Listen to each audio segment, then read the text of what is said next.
Hello everyone, कैसे हैं आप सब। आज आप के लिए एक नया टॉपिक है, 4th चैप्टर का ही 3rd टॉपिक है, privileges and exemptions of the private company. आपने एक कमेंट किया था, बच्चों का कमेंट आया था कि जो ये कॉर्पोरेटिव विल का जो टॉपिक है वो करवाइए। इस चैप्टर के कंप्लीट होने के बाद उस टॉपिक को ज़रूर करवाऊँगी। ठीक है, सबसे पहले हम इस चैप्टर को कंप्लीट करते हैं। सो स्टार्ट करते हैं वीडियो। यहाँ पे कहते हैं कि प्रिविलेजेस का मतलब क्या होते हैं। सबसे पहले आपको इसके बारे में पता होना चाहिए। एक किस्म का क्या होता है कि ये बेनिफिट होता है, एक ऐसी सुविधा होती है जो क्या है अपने कंपनी के मेंबर्स को दी जाती है, कंपनी के शेयर होल्डर को दी जाती है, कंपनी को दी जाती है कि आप इतनी सुविधाएं ले सकते हैं। और एग्जम्पशंस मतलब कितनी छूट। एग्जम्पशन होती है छूट, ये आपको छूट है। जो पब्लिक कंपनी में होता है वो आपको नहीं करना पड़ेगा, जो प्राइवेट कंपनी में होता है वो पब्लिक को नहीं करना होता। तो आज हम प्राइवेट कंपनी की छूट और उसके बेनिफिट के बारे में बात कर रहे हैं। तो सबसे पहला पॉइंट है हमारा प्रिविलेजेस रिगार्डिंग द फॉर्मेशन और इनकॉर्पोरेशन। फॉर्मेशन मीन्स की कंपनी के बनने पर, और इनकॉर्पोरेटेड मतलब जब कोई ये कंपनी एक्ट के अंदर आती है उस टाइम पर उसे क्या क्या छूट मिलती है, क्या क्या उसे सुविधाएं मिलती है। सबसे पहला पॉइंट है प्राइवेट कंपनी के अंदर कितने मेंबर की जरूरत होती है? केवल 2 मेंबर की जरूरत होती है। Need only 2 member. Public company के अंदर हमें कितनी जरूरत होती है? 7 मेंबर। मतलब कि हम क्या है थोड़े ही मेंबर से काम चला सकते हैं as compare to large number of member. मतलब कि हमें थोड़े मेंबर की अरेंजमेंट करनी पड़ेगी, हम अपनी कंपनी को स्टार्ट कर सकते हैं। ये हमें छूट दी गई है कि केवल 2 मेंबर के साथ आप कंपनी स्टार्ट कर सकते हैं। Private company can a lot it share without the receiving the minimum subscription. मैंने आपको difference between the private company and the public company के बारे में जब मैंने टॉपिक करवाया था पिछली वीडियो के अंदर, मिनिमम सब्सक्रिप्शन के बारे में जरूर बताया था। अगर आप किसी बच्चे ने नहीं देखी है तो मैं उसका लिंक डिस्क्रिप्शन में भी दूंगी, आप उसको देखिए। क्योंकि वो जो क्वेश्चन है difference between private company and public company वो 16 नंबर के अंदर कंपल्सरी आता ही आता है, 100% आता है। और ये जो क्वेश्चन है 4 मार्क्स के अंदर आते हैं। तो यहाँ पे मिनिमम सब्सक्रिप्शन का मतलब जानते हैं कि क्या होता है। जब एक कंपनी को, हमारी जो पब्लिक कंपनी को 90% जो है मिनिमम सब्सक्रिप्शन की जरूरत होती है, पर प्राइवेट कंपनी को किसी भी तरह की मिनिमम सब्सक्रिप्शन की जरूरत नहीं होती। मतलब कि ये ऐसा अमाउंट जिससे कि क्या है, मान लो कि 100% जो शेयर्स इशू किए थे उनमें से 90% शेयर क्या है लोगों के द्वारा खरीदे जाने चाहिए, तो उसे बोलते हैं मिनिमम सब्सक्रिप्शन। मतलब कि कम से कम इतना तो होना ही चाहिए। ठीक है, जैसे आपका जो पेपर होता है 80 नंबर का, तो आप ये सोचते हैं कि कम से कम जिस हिसाब से मेरा पेपर हुआ है उसमें से मेरा 77 नंबर तो मेरे इस पेपर में आने चाहिए। ठीक है, तो मिनिमम सब्सक्रिप्शन की उसे किसी भी तरह की जरूरत नहीं होती। प्राइवेट कंपनी के अंदर वो बिना किसी सब्सक्रिप्शन के अपनी कंपनी के अंदर शेयर्स को इशू कर सकता है। 3rd पॉइंट कहते हैं कि not mandatory to submit its prospectus to the registered of a company. Company के रजिस्टर्ड के अंदर, रजिस्ट्रार के अंदर किसी भी तरह का प्रोस्पेक्टस उसे इशू नहीं करना पड़ता। नॉर्मल सी बात है, जब उसे शेयर ही इशू नहीं करने, बाहर पब्लिक को इनवाइट ही नहीं करना, कंपनी के अंदर पब्लिक को इनवाइट करने के लिए हमें प्रोस्पेक्टस इशू करना पड़ता है। क्योंकि प्रोस्पेक्टस के अंदर सभी कंपनी की सभी जानकारियां होती है कि कंपनी की कितनी कैपिटल है, कितना प्रॉफिट अर्न कर रही है, कितनी उसकी लायबिलिटी है, कितनी उसकी एसेट्स है, कितनी उसकी बैलेंस शीट कैसे शो कर रही है। तो सारा का सारा प्रोस्पेक्टस के अंदर दिखाते हैं। क्या नाम है, कहाँ रजिस्टर्ड है, ये सारी की सारी चीज क्या है प्रोस्पेक्टस के अंदर दिखाई जाती है। तो नॉर्मल सी बात है, जब प्राइवेट कंपनी को पब्लिक से पैसा लेना ही नहीं है, पब्लिक से पैसा लेना ही नहीं है, तो क्यों वो प्रोस्पेक्टस इशू करेगा। तो इसलिए कहते हैं कि जरूरी नहीं है, not mandatory to submit its prospectus. जरूरी नहीं है कि वो अपने प्रोस्पेक्टस को सबमिट करे, कहां पर? Registered of a company, company के रजिस्ट्रार के अंदर। नेक्स्ट पॉइंट कहते हैं कि private company commencement of business. Commencement का मतलब मैंने आपको बताया था, सारी चीजें जो क्या है सारी की सारी एज इट इज आ रही जो हमने डिफरेंस में पढ़ी थी। अगर किसी बच्चे ने डिफरेंस पढ़ लिया तो दैट मीन्स ये जो टॉपिक है बहुत ईजी है। प्राइवेट कंपनी स्टार्ट करती है अपने बिजनेस को immediately on the receipt of the certificate of incorporation. Incorporation मतलब कि जो हमने जिस एक्ट के अंदर हमने अपनी कंपनी को सेटअप किया है।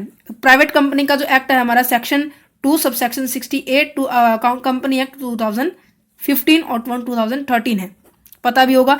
इसके अकॉर्डिंग जब हमें सर्टिफिकेट मिल जाता है तभी वो क्या करना शुरू कर देते हैं, अपनी कंपनी को चलाना, अपने बिजनेस को चलाना शुरू कर देते हैं। वो किसी भी तरह की परमिशन की जरूरत नहीं पड़ेगी सेंट्रल गवर्नमेंट से या फिर स्टेट गवर्नमेंट से, उसे किसी भी तरह की परमिशन की जरूरत नहीं है, वो सीधा अपनी कंपनी को स्टार्ट कर सकता है। नेक्स्ट पॉइंट कहते हैं कि privileges regarding issue of share. हमने ऊपर पढ़ा था रिगार्डिंग फॉर्मेशन और इनकॉर्पोरेशन, मतलब कि जब कंपनी बनती है और कंपनी के बनने के बाद उसके रिगार्डिंग हमें क्या क्या छूट मिलती जाती है। पर यहाँ पे क्या कहा गया है कि regarding issue of a share, जब हम शेयर को इशू करते हैं तब हमें क्या छूट दी गई है। फर्स्ट पॉइंट कहते हैं कि may offer share to any person of its want. ये कहते हैं कि जो प्राइवेट कंपनी के जो ओनर है अपने जो शेयर है वो किसी को भी शेयर को क्या कर सकते हैं, दे सकते हैं, किसी भी पर्सन को वो दे सकती हैं। मतलब means not necessary to offer any new issue share of its share holder. जरूरी नहीं है कि वो नए शेयर हो, जरूरी नहीं है कि वो स्पेसिफाइड पर्सन हो, वो मतलब कि कोई किसी भी तरह का शेयर किसी भी तरह के पर्सन को किसी भी टाइम दे सकती हैं, बट देंगे अपने कंपनी के शेयर होल्डर को ही। मतलब कि स्पेसिफाई नहीं है कि हम इसी शेयर होल्डर को देंगे। मतलब मान लो कि हमारे पास 180 शेयर होल्डर है इसके अंदर, तो 180 में से किसी भी एक को दे सकते हैं। कंपनी के अंदर जो वोटिंग राइट जिसके पास होता है वो चला जाता है या फिर उसके साथ डिस्प्यूट्स हो जाता है, तो उस केस के अंदर एज समय, इसे हम बोलते हैं एज समय या फिर अनुचित समय में जो वोटिंग राइट किसी शेयर होल्डर को दिया जाता है वो प्राइवेट कंपनी के अंदर किसी भी शेयर होल्डर को दिया जा सकता है। इसकी वोटिंग राइट किसी भी शेयर होल्डर को उस टाइम दिया जाएगा जब क्या है, वोटिंग राइट का जो मेंबर है उसके साथ किसी भी तरह का डिस्प्यूट हुआ हो या फिर किसी भी तरह से हमारी झगड़ा हो या फिर वो चला गया हो, उस जगह पर नए शेयर होल्डर को अपॉइंट कर सकते हैं उस ऐसे समय में। मतलब कि जो समय चल रहा है वो सही नहीं चल रहा है, उस टाइम में नए शेयर होल्डर को वोटिंग राइट का अधिकार दे दिया जाता है। Privileges regarding meeting, third point कहते हैं कि जब हमें क्या सुविधा मिलती है जब हमारी मीटिंग होती है। नॉर्मल सी बात है, प्राइवेट कंपनी के अंदर मिनिमम 2 मेंबर होते हैं, मैक्सिमम 200 मेंबर होते हैं। तो क्या होगा कि केवल 2 ही मेंबर, एटलीस्ट 2 मेंबर, कम से कम 2 मेंबर तो प्रेजेंट होने चाहिए किसमें, AGM एनुअल जनरल मीटिंग के अंदर। जब मीटिंग हो रही है, एक कैबिन में बैठकर मीटिंग हो रही है, उसके अंदर कम से कम 2 शेयर होल्डर तो 2 मेंबर तो उसके अंदर प्रेजेंट होने ही चाहिए। नेक्स्ट पॉइंट कहते हैं कि इन 2 शेयर होल्डर में से कोई एक शेयर होल्डर डिमांड कर सकता है, किस चीज की डिमांड कर सकता है, कि वो वोटिंग राइट कर सके। वो वोटिंग राइट मीन्स कि वो वोटिंग राइट का अधिकार क्या है, रिसीव कर ले, उसे ये इसके पास राइट होता है कि वो अपने आप को मतलब कि एक अब उस कंपनी का अंशधारी 50% मान ले। The one member of the private company receive the right of voting, उनमें से कोई एक मेंबर, 2 में से कोई एक मेंबर को क्या है, अपने वोटिंग राइट को रिसीव करने का अधिकार होता है, ये छूट मिलती है, ये बेनिफिट है। ठीक है। फोर्थ पॉइंट कहते हैं कि privileges regarding the director. Director कौन होता है, हम स्टार्टिंग से पढ़ते आ रहे हैं। डायरेक्टर वो पर्सन होता है जो कंपनी को डायरेक्ट करता है, मतलब कि गाइडलाइंस देता है, हमें सजेशन देता है कि आपको ऐसा करना चाहिए, प्रॉफिट ज्यादा होगा, वो मतलब कि सारी प्लानिंग करके आप सभी को डिफाइन करते हैं, फिर उसके अकॉर्डिंग आपको काम करना होता है, राइट। तो यहाँ पे कहते हैं कि जो प्राइवेट कंपनी है उसे शैल हैव एटलीस्ट 2 डायरेक्टर, उसके अंदर कम से कम 2 डायरेक्टर होने चाहिए। ये भी बात मैंने आपको पहले बता दी थी वीडियो के अंदर कि डिफरेंस बिटवीन के, जब मैंने वीडियो बनाई थी उसके अंदर मैंने बताया था कि पब्लिक कंपनी के अंदर एटलीस्ट 3 डायरेक्टर की जरूरत होती है और प्राइवेट कंपनी के अंदर एटलीस्ट 2 डायरेक्टर की जरूरत होती है। और ये भी पॉइंट हमारा पहला हो चुका है कि नंबर ऑफ डायरेक्टर को अगर हमें इंक्रीज करना है, तो हमें किसी की भी परमिशन नहीं लेने की जरूरत है। ठीक है।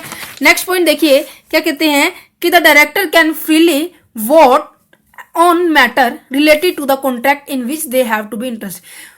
उन मैटर के ऊपर वो वोटिंग कर सकता है जिसके रिगार्डिंग उसका क्या है, इंटरेस्ट है। कौन कर सकता है, डायरेक्टर कर सकता है।